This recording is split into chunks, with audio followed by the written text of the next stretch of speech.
on continue la résolution de l'exercice d'application 1, où il était question d'un objet qui descendait le long d'un plan incliné, et pour lequel on cherchait dans la première question l'équation horaire, c'est-à-dire la fonction x du temps. Alors, on a vu que la deuxième équation nous apportait une information importante, c'est la réaction normale, la norme de la réaction normale, mais nous, ce qu'on veut ici, pour établir l'équation horaire, eh bien, c'est l'équation 1 qui suffit, puisqu'elle nous dit que la dérivée seconde de x vaut g sinus alpha. Donc, ce qu'on va faire, c'est qu'on va l'intégrer, d'abord une première fois, on passe de l'accélération sur x à la vitesse sur x, une première intégration au cours de laquelle on va donc avoir une constante g sinus alpha qui se transforme en g sinus alpha fois t et à quoi on rajoute une constante supplémentaire puisque vous savez que quand on trouve une primitive, c'est toujours à une constante près. Faites bien attention qu'ici, on n'intègre pas par rapport à l'angle alpha. Sinus de alpha, c'est une constante. Donc le g sinus alpha, c'est un nombre, c'est par exemple 5, et la primitive est donc 5 fois t plus une constante. Et là, j'ai donc la vitesse, mais à une constante près. Et cette constante d'intégration C1 qui apparaît, je la détermine avec la condition initiale sur la vitesse. Cette condition, c'est que l'objet est lâché sans vitesse initiale. Donc ça signifie que la dérivée première est égale à t égale 0 en 0. Autrement dit, si je fais t égale 0 là-dedans, bien ce terme disparaît. G sinus alpha fois 0, ça fait 0. Plus C1 doit être égal à 0. C'est-à-dire cette équation-là, cette relation-là, en particulier, écrite à la date t égale 0, elle me donne ici 0 égale quelque chose fois 0, donc ça fait 0 plus C1. Donc ça entraîne que C1 est égal à 0. Donc l'expression de la vitesse de l'objet qui descend le plan incliné, eh bien c'est cette forme-là, g sinus alpha fois t. Et donc si j'intègre de nouveau pour avoir la position au cours du temps, donc l'équation horaire, j'ai le x de t qui est 1/2 de g sinus alpha t carré, puisque la primitive de t c'est t carré sur 2 mais à une constante près. Et donc je rajoute une constante d'intégration. Et parmi toutes les fonctions qui mathématiquement sont justes et dont la dérivée donne ce x point qui est ici, celle qui a physiquement un sens, c'est celle pour laquelle on vérifie la condition initiale sur la position. Et la condition initiale sur la position, c'est que x à l'instant t égale 0 est égal à 0. Donc, si je fais t égale 0 dans cette équation-là, c'est-à-dire si je remplace t par 0, bien ce terme disparaît, il ne reste que c2, et ça doit être égal à x à l'instant 0. Et on avait convenu de prendre x à l'instant 0 égal à 0, c'est-à-dire l'objet qui est lâché depuis le point origine ici, à la date t égale 0. Donc autrement dit, C2 vaut 0, et j'ai donc l'équation horaire. J'ai donc trouvé que l'équation horaire s'écrivait 1/2 de g sinus alpha t carré. Autrement dit, à chaque instant t, je peux calculer la distance x à laquelle se trouve l'objet de l'origine.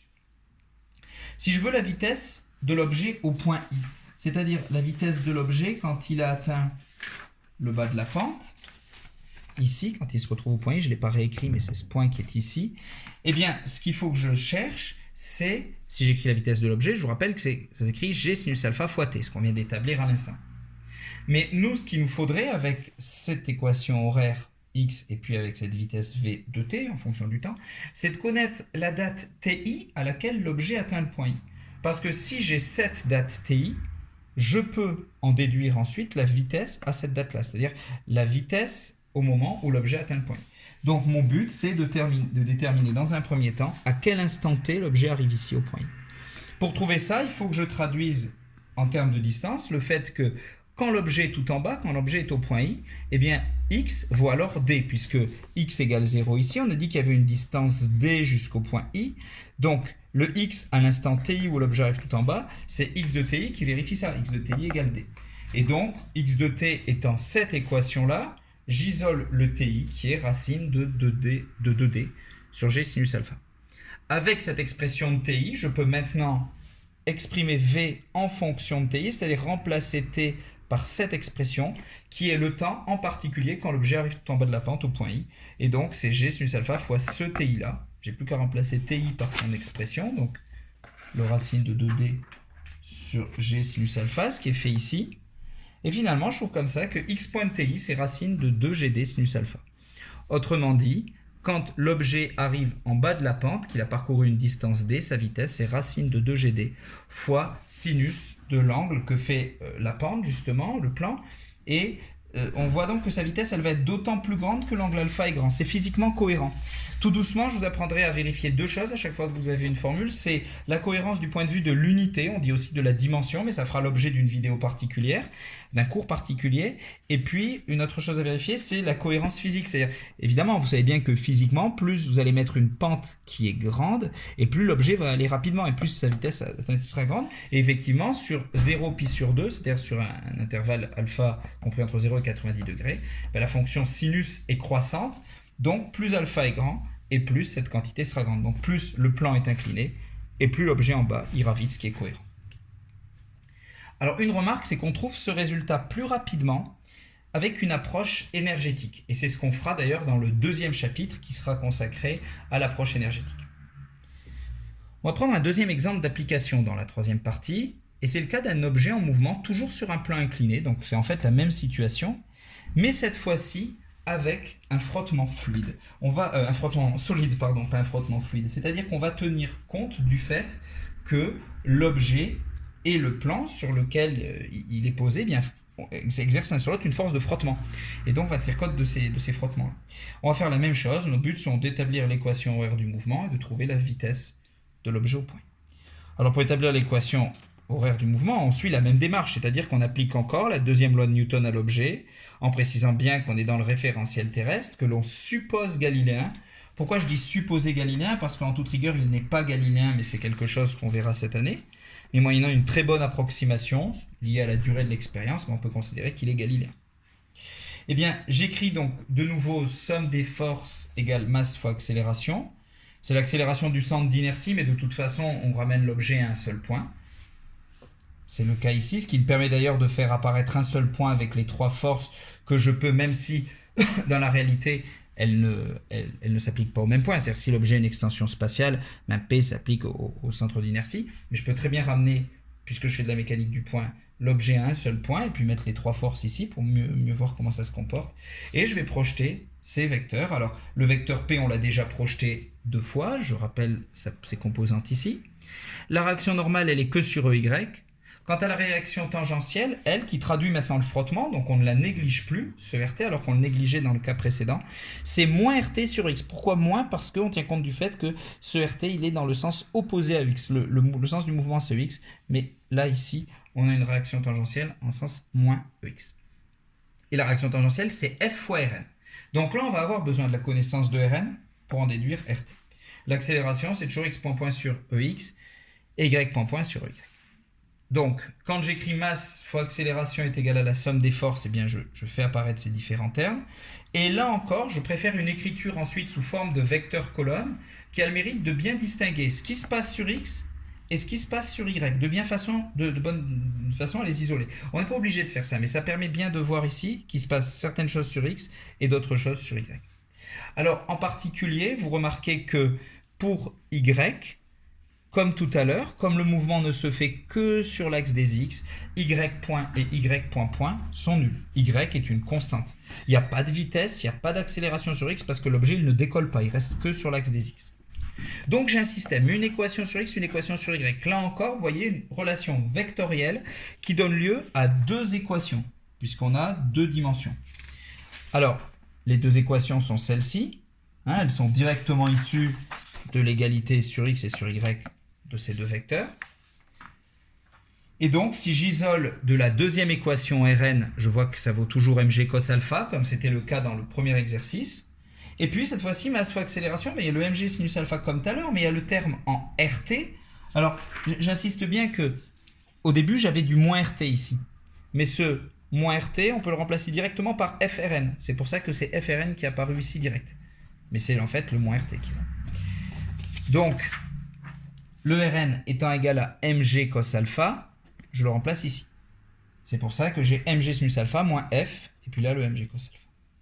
Alors, je pourrais le laisser sous cette forme, mais on préfère le mettre sous la forme de g sinus alpha mis en facteur. Alors, si je mets en facteur, vous voyez, c'est facteur de 1 moins f cos alpha sur sinus alpha. Parce qu'évidemment, si je développe cette expression, je retrouve celle-là.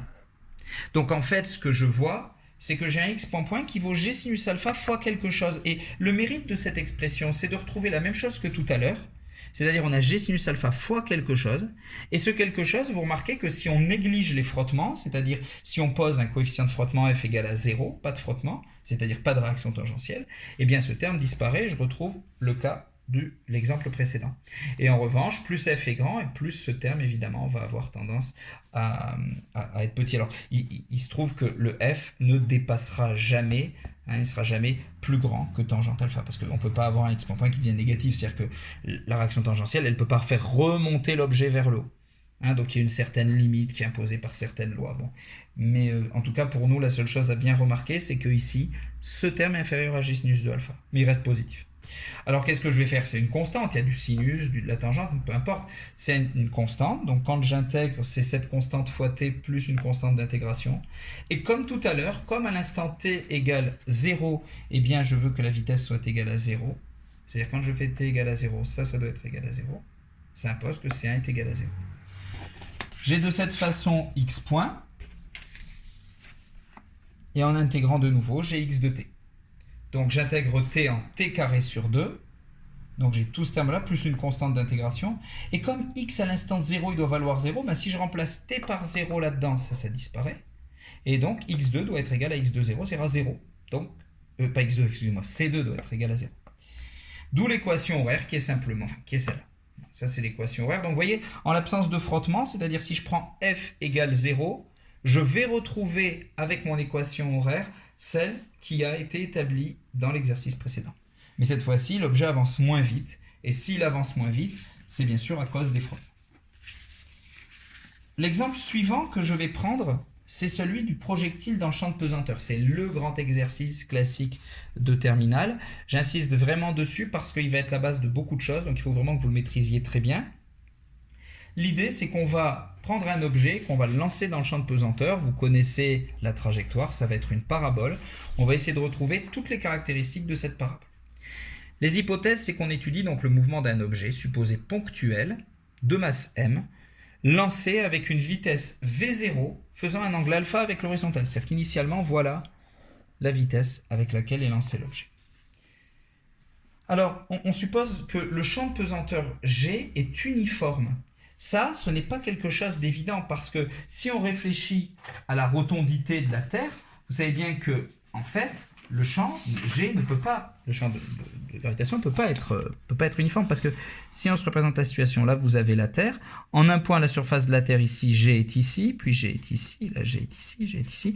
Donc ça, on ne peut pas appeler ça un champ uniforme parce que les vecteurs, ils ont peut-être la même intensité, et encore c'est pas vrai parce que la Terre elle n'est pas parfaitement ronde, donc il y a des endroits où c'est plus plat et donc on est plus près du centre, et ce qui fait que le vecteur G va avoir une valeur différente. Mais ce qui est sûr en revanche, c'est que, ce qui est évident je veux dire en revanche, c'est que ces vecteurs ils n'ont pas la même direction. Donc, ce n'est pas les mêmes. Pour parler d'un vecteur uniforme, d'un champ de vecteurs uniforme, il faut en fait se placer à une échelle très petite, mais c'est le cas. Quand vous lancez sur un terrain de sport, vous lancez un ballon, vous ne tenez pas compte de la rotondité de la Terre. Ça se passe à une échelle très petite, et si on zoome là-dessus, on voit un champ de pesanteur qui est comme ça, qui est uniforme, le même partout. Exactement le même partout. Donc, c'est exactement ce dont il est question ici. On se place à une échelle où le champ de pesanteur, on peut le considérer comme le même en tout point. On dit qu'il est uniforme. Alors, les frottements avec l'air sont négligés pour cet objet supposé ponctuel. Et on a 4 buts. Nos 4 buts, c'est 4 buts que vous avez dû voir cette année. C'est établir les équations horaires du mouvement, en déduire l'équation cartésienne ensuite du mouvement, déterminer ce que l'on appelle la flèche, c'est-à-dire l'altitude la plus grande atteinte par l'objet dans sa trajectoire, et déterminer la portée, qui est la distance horizontale parcourue par l'objet du point où il est lancé jusqu'au point où il retombe. Alors, on va résoudre ce problème en plusieurs temps, donc en commençant par établir les équations horaires. Pour cela, on écrit la deuxième loi de Newton, on l'applique à l'objet dans le référentiel terrestre supposé galiléen, et comme on a négligé les frottements, ici, la seule force présente, c'est le poids. Alors une force fréquente, certains étudiants peuvent dire, mais attendez, il y a aussi une autre force, c'est celle qui a propulsé l'objet, c'est-à-dire c'est le lancer, cette force de lancer. Mais cette force, à partir du moment où on déclenche le chronomètre à t égale 0, elle n'existe plus. L'objet a été lancé et maintenant c'est tout. Il suit sa course simplement sous l'effet du poids. Alors, cette force, elle n'est pas complètement absente. Qu'est-ce qui en garde la trace? C'est le vecteur vitesse. Alors attention, un vecteur vitesse, c'est pas du tout une force, faut pas confondre. Mais cette vitesse, elle est la conséquence de la force qui a été exercée. Plus la force a été grande au moment du lancer, et plus V0 sera grand. Plus la force, elle était dirigée vers le haut, et plus le V0, il sera dirigé vers le haut. Mais ça n'entre pas dans le bilan des forces. Ça rentrera dans V0, qui n'est pas une force, qui est une vitesse, sous la forme du condition initiale, puisque la vitesse va intervenir, va jouer un rôle très important dans les conditions initiales. Mais dans notre bilan des forces, on n'a qu'une force qui est le poids. Et ce poids, il se projette en moins mg sur EZ, puisqu'on a choisi des vecteurs de base, EX, EY qui va vers l'arrière du plan, et EZ, qui est ici. Donc, ici, quand j'écris masse fois accélération projetée en coordonnées cartésiennes, et le poids qui est projeté aussi en coordonnées cartésiennes, j'ai trois équations qui conduisent à une expression de ces x.y.z. qui représente le vecteur accélération. Donc on a un système simple pour la dérivée seconde pour x, pour y et pour z. Je vais intégrer une première fois ces trois composantes du vecteur accélération, et si on intègre l'accélération, on va trouver la vitesse. Sauf que quand on intègre, c'est toujours pareil, on intègre à une constante près.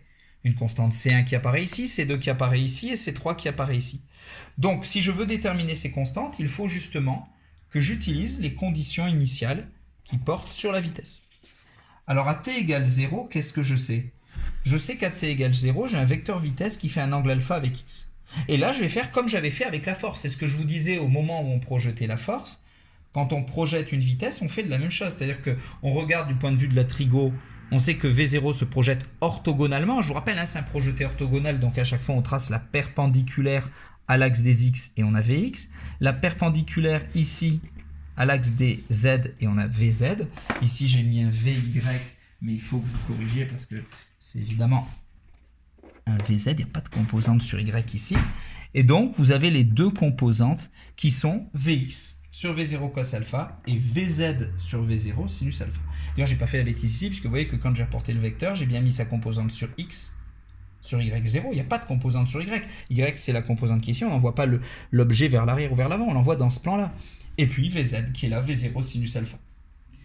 Donc, à t égale 0, si je regarde ce vecteur-là, à t égale 0, il doit coïncider avec l'expression que j'ai établie pour la vitesse, puisque ce sont les trois coordonnées de la vitesse, quand je fais t égale 0. Donc comme ça disparaît en fait. La vitesse, ça va être C1, C2 et C3, à t égale 0. Et ça doit être égal à V0 cos alpha, 0 et V0 sinus alpha. Remarquez qu'ici, le Vx et le Vy, Vz, pardon, je ne l'ai pas redit, mais c'est les relations de trigo habituelles, où j'ai bien vu que Vx était le côté adjacent à l'angle alpha, et que Vz était le côté, donc c'est pas un Vy ici, mais un Vz également, et que Vz était, au contraire, le côté opposé à l'angle alpha. Et bien sûr, une norme qui vaut la vitesse V0 en norme, ce V0-là, qui est l'hypoténuse. Donc, ici, le vecteur vitesse, avec ces constantes que l'on a trouvées pour C1, C2 et C3, j'ai un vecteur vitesse qui s'écrit de cette façon-là, et qui est le vecteur vitesse vrai à tout instant. Donc maintenant, si je veux avoir le vecteur position au cours du temps, et c'est ça les équations horaires. C'est quoi les équations horaires? C'est les coordonnées en fonction du temps, xt, y de t, z de t. Eh bien, je n'ai qu'à intégrer le vecteur vitesse. Donc, j'intègre V0 cos alpha en V0 cos alpha fois t, plus une constante. Le y point en y, qui est juste une constante, puisque y point c'était 0. Et z, qui va aller moins gt plus V0 sinus alpha, et qui s'intègre de cette façon. On détermine les constantes d'intégration toujours grâce à des conditions initiales, mais puisqu'il s'agit ici du vecteur position, les conditions initiales portent sur la position. Et à t égale 0, l'objet il est en 0. On a dit on lance l'objet depuis l'origine, depuis le point O de coordonnées 0, 0, 0. Donc ça veut dire que quand je fais t égale 0 dans ces trois équations, eh bien je vais trouver 0, 0, 0. Et ce sont ces trois égalités-là. Alors ici il n'y a pas de t, donc c'est simplement C5 qui doit tout le temps valoir 0. Ici c'est 4 et ici c'est 6. En fait on se rend compte que les trois constantes sont nulles. Et on aboutit ainsi aux équations horaires du mouvement, qui sont les coordonnées du vecteur position en fonction du temps. On a le vecteur OM de t avec ces trois composantes. Vous remarquez que parmi ces trois composantes, il y en a une qui est tout le temps nulle. Quel que soit l'instant, quelle que soit la date t, y de t vaut 0. Et le fait que ce y de t soit constant montre que le mouvement est plan. C'est-à-dire qu'en fait, y a toujours la même valeur, il n'y a que x et z qui changent, donc on est dans un plan d'équation y égale 0. Ça pourrait être y autre chose que 0, mais là on est dans ce plan, on a choisi y égale 0, qui est le plan de la feuille, le plan de la représentation. Pour avoir l'équation cartésienne à partir des équations horaires, l'idée c'est simplement d'éliminer le temps de façon à relier x et z. Donc, je vois que de la première équation, je peux éliminer t facilement. T, c'est x sur v0 cos alpha. Et j'introduis ce t dans l'expression de z, qui est ici. Donc, j'ai ici t qui intervient, et ici t qui intervient aussi. Et si je simplifie le cos alpha, le sinus alpha, et puis que je vois aussi que les v0 se simplifient, donc cos alpha sur sinus alpha sur cos alpha va me donner un tangente alpha, finalement, j'aboutis à une équation qui est celle-là, qui est une expression de z en fonction de x, et qui est de la forme ax carré plus bx plus c, alors avec un c qui vaut 0, avec un b qui vaut tangente alpha, et avec un a qui est tout ça, tout ce terme négatif devant le x carré. Et le fait que a soit négatif signifie qu'on a, donc, alors déjà, d'une façon générale, ça c'est une équation d'une parabole, et le fait que a soit négatif signifie que la concavité est dirigée vers le bas, c'est-à-dire que c est positif, la parabole elle est comme ceci, tandis qu'ici elle est dirigée comme cela, exactement comme c'est indiqué ici. Alors, il y a deux paramètres importants à cette trajectoire qu'il nous faut déterminer, bien connaître leur détermination, c'est savoir déterminer la flèche qui est le point le plus haut atteint dans la trajectoire, et ensuite la portée qui est le point le plus haut ici, et là le point le plus loin finalement, où va atterrir l'objet. Alors d'abord pour la flèche, c'est le point le plus haut. Donc pour la flèche, on la détermine grâce aux équations horaires. Tandis qu'au contraire, c'est l'équation cartésienne qui nous permettra de trouver plus rapidement la portée. Alors pour la flèche, j'ai l'expression du vecteur vitesse et le vecteur position, que je rappelle ici. Je rappelle les deux vecteurs parce qu'ils vont nous être utiles. Et nous, on va déterminer la date TF à laquelle l'objet atteint ce point le plus haut. Et une fois qu'on aura cette date-là, on aura calculé le Z de TF, puisque Z, c'est justement la position, c'est l'altitude. Donc si vous calculez Z, mais à l'instant où l'objet est ici, vous avez l'altitude que vous cherchez. Donc pour trouver ce Z, il y a deux façons de faire, deux façons de raisonner. D'abord, on peut voir, c'est la première façon de dire, c'est que la vitesse, elle est tangente toujours à la trajectoire. Et donc quand on arrive tout en haut de la trajectoire, quand l'objet est ici, puisque la vitesse elle est tangente, ça veut dire que la vitesse nécessairement elle est horizontale. Quand vous arrivez tout en haut au sommet, la vitesse elle peut être comme ceci, elle peut être que horizontale. Donc ça veut dire que si cette vitesse est horizontale, elle n'a pas de composante sur z. Vous voyez, c'est un vecteur qui ne se projette que sur x quand on est tout en haut. Donc ça veut dire que tout en haut, à l'instant tf, au moment où l'objet est au niveau de la flèche, eh bien la vitesse sur z est égale à 0. Z point de tf vaut 0. Autrement dit, on trouve TF comme ça, puisque Z point, on l'a, c'est l'expression de la vitesse qui est là. Il faut que cette coordonnée-là soit nulle pour que la vitesse soit bien tangente. Et on trouve TF, et puis alors qu'est-ce qu'on fait? On prend l'expression de TF, et on la met dans Z, et Z de TF nous donne l'altitude. Avec ce TF-là, on remplace. Donc là, il n'y a plus qu'à prendre TF, c'est juste du calcul. Alors très important de s'entraîner au calcul. Bon, petit calcul, mais il faut bien s'y entraîner quand même. Mettre le TF là-dedans. C'est ce que j'ai fait ici. Et ensuite, regardez que ça se simplifie parce que vous voyez que vous avez du g carré et du g au numérateur, alors que g carré au dénominateur, il ne va rester que du g. Donc en fait, ici, cette expression, elle va vous donner moins 1,5 de v0 carré sinus carré de alpha sur 2g. Et là, vous avez une fois v0 carré sinus carré de alpha sur 2g. Donc si vous faites la différence, il vous reste que 1,5 de v0 carré sinus carré de alpha sur 2g. Voilà, ça c'est l'altitude la plus haute. Alors il y a une autre façon de faire pour commencer le raisonnement, c'est-à-dire pour trouver la date TF, pour réécrire comment on peut justifier autrement Z point de TF. C'est simplement de se dire que quand l'objet arrive tout en haut, la fonction Z de t a atteint une valeur extrémale, puisque vous voyez que vous atteignez un extrémum, puisque Z augmente, puis ensuite Z diminue. Donc ça signifie bien qu'en ce point-là, la fonction Z a atteint un maximum. Et si elle a atteint un maximum, ça veut dire que sa dérivée est nulle, puisque quand une fonction atteint un extrémum, sa dérivée est nulle. Donc en TF, Z point de TF est égal à 0. C'est une autre façon de dire, il n'y a pas de composante de la vitesse sur l'axe des Z. Elle est purement tangentielle, la vitesse, donc elle est que sur l'axe des X au point le plus haut. C'est une autre façon d'écrire Z point, d'expliquer, justifier Z point de TF est égal à 0. Mais ensuite, la suite des calculs, elle est identique à ce qu'on a fait. Alors, si on s'arrête un instant sur cette formule, elle montre que plus alpha est grand, et plus l'objet va haut. Ça, c'est complètement logique. C'est-à-dire que si vous lancez l'objet complètement à la verticale et que vous lui communiquez une certaine vitesse au départ, c'est là où il montera le plus haut. Et plus vous diminuez l'angle, et moins il va monter haut.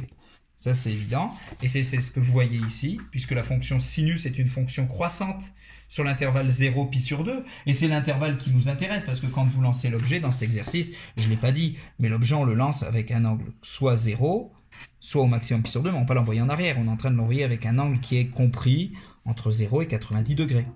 Et donc, sur cet intervalle-là, la fonction sinus, elle est croissante. C'est-à-dire, plus alpha est grand, plus c'est proche de 90 degrés, et plus la hauteur atteinte est grande.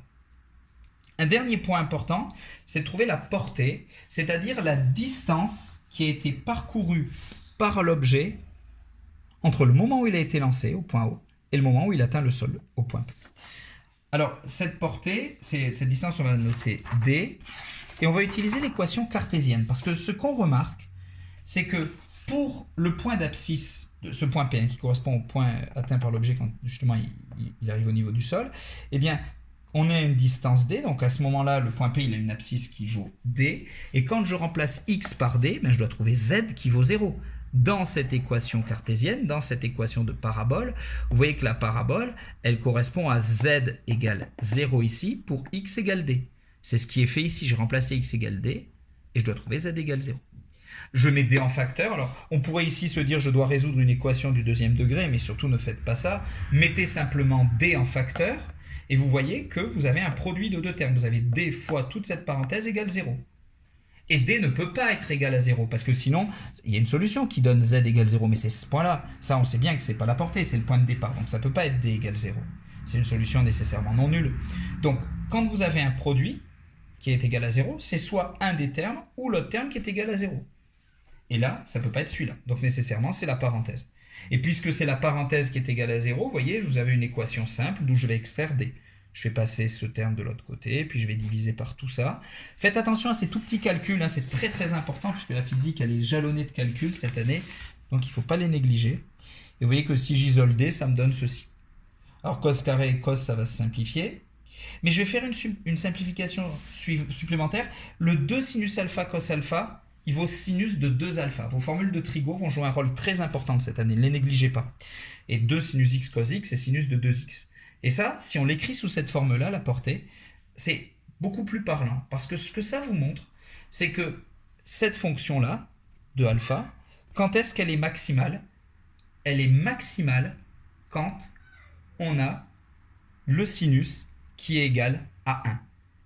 Et le sinus est égal à 1 si 2 alpha est égal à pi sur 2. Autrement dit, si alpha est égal à pi sur 4. Hein, et ça, c'est en accord avec le sens commun. C'est-à-dire que si vous voulez envoyer l'objet le plus loin possible, si vous l'envoyez avec un angle trop grand, il va retomber trop près. Avec un angle trop petit, il va retomber trop près. Si vous voulez optimiser votre lancer en termes de distance, si vous l'envoyez le plus loin possible, eh bien, il faut prendre un alpha qui vaut 45 degrés, pi sur 4. Et c'est exactement ce que vous voyez ici. Vous aurez une valeur maximale de D si votre sinus vaut 1. Autrement dit, si 2 alpha vaut pi sur 2, en d'autres termes, si alpha vaut pi sur 4.